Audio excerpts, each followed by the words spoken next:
Hey everybody, this is going to be an advanced tutorial, a method I have discovered with the M-Ringer that can calculate an easy method if you're over max. So please pay attention to what I'm going to show you here. This is actually quite complicated, but when you understand the concept of what I am doing here, you will never find yourself in a situation where you're sort of guessing numbers.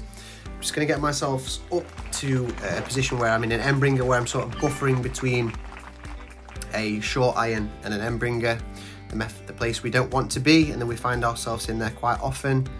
So I'm just going to just put some backspin on this and get ourselves into this place. So what we're going to do first is we're going to calculate the distance between our landing position and the flag.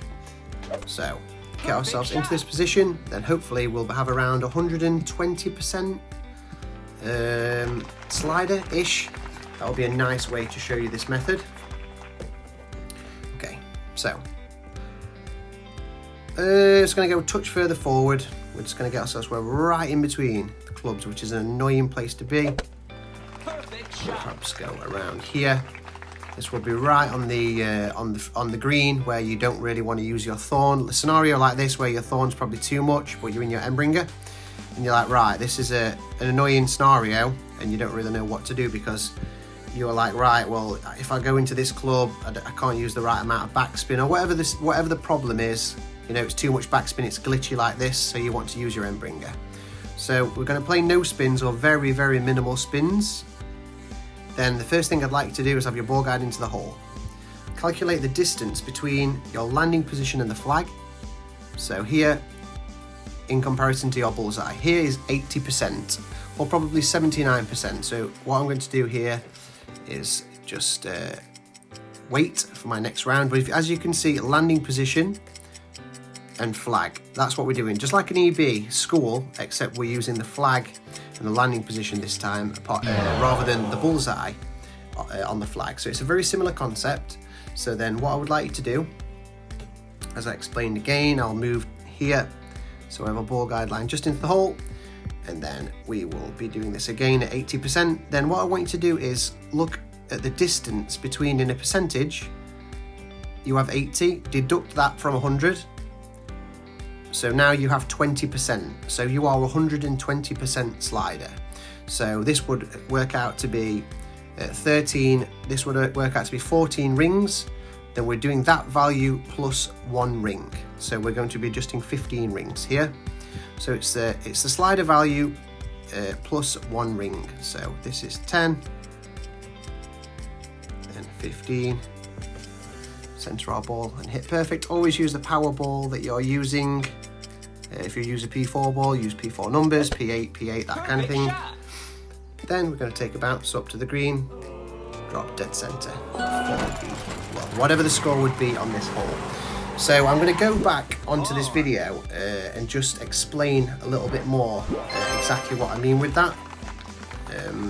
And we'll just re-go over this video a little bit and explain that a little bit further. And I will just slow it down and talk about that in a second.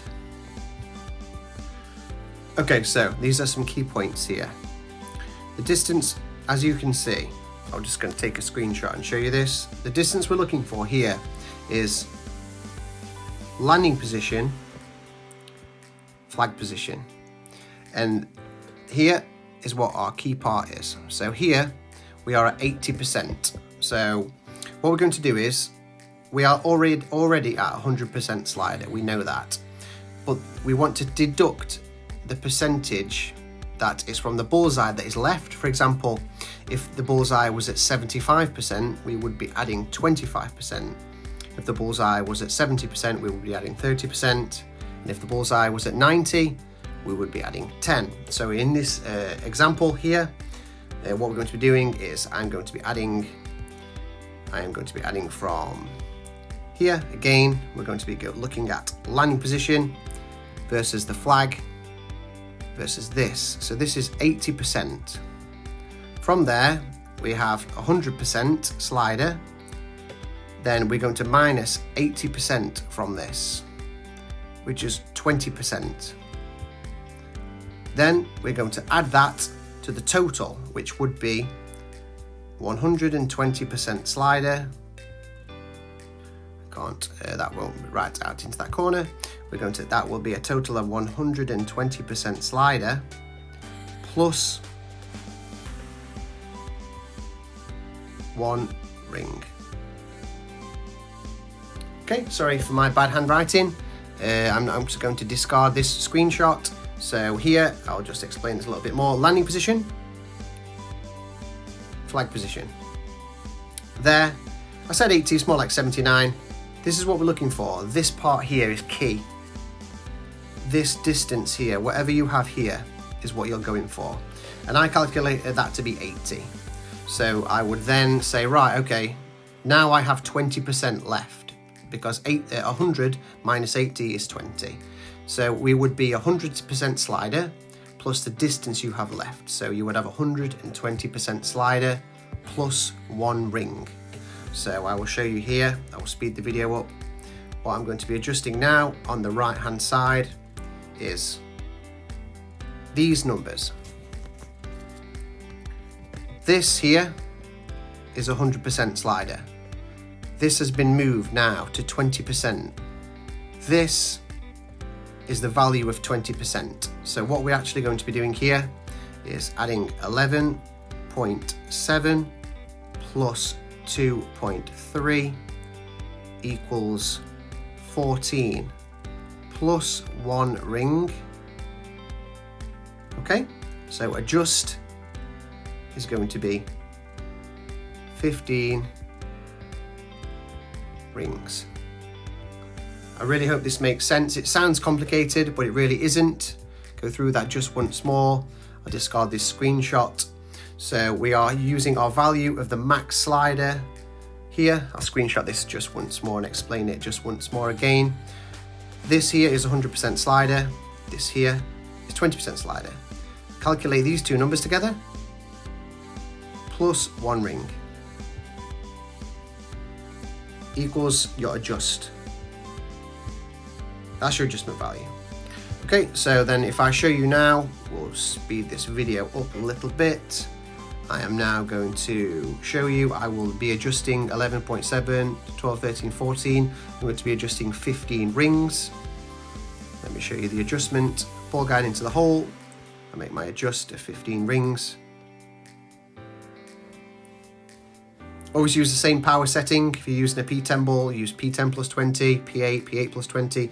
If you have to use spin, use small amounts. Don't use a lot as it will affect the shot. Just use a tiny bit of top spin or back spin if you do need it, but if not, try not to use anything. But as you can see, we have a crosswind end bringer here dropping absolute dead center.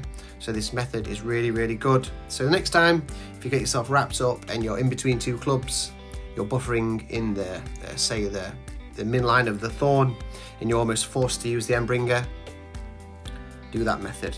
You've got to work out where you are in relation, what you have left from the bullseye to the edge of the flag, add that number to the maximum value plus 1 ring. There you go. Sounds complicated. I'm going to put some information in the description. Good luck. Hope this helps. See you soon.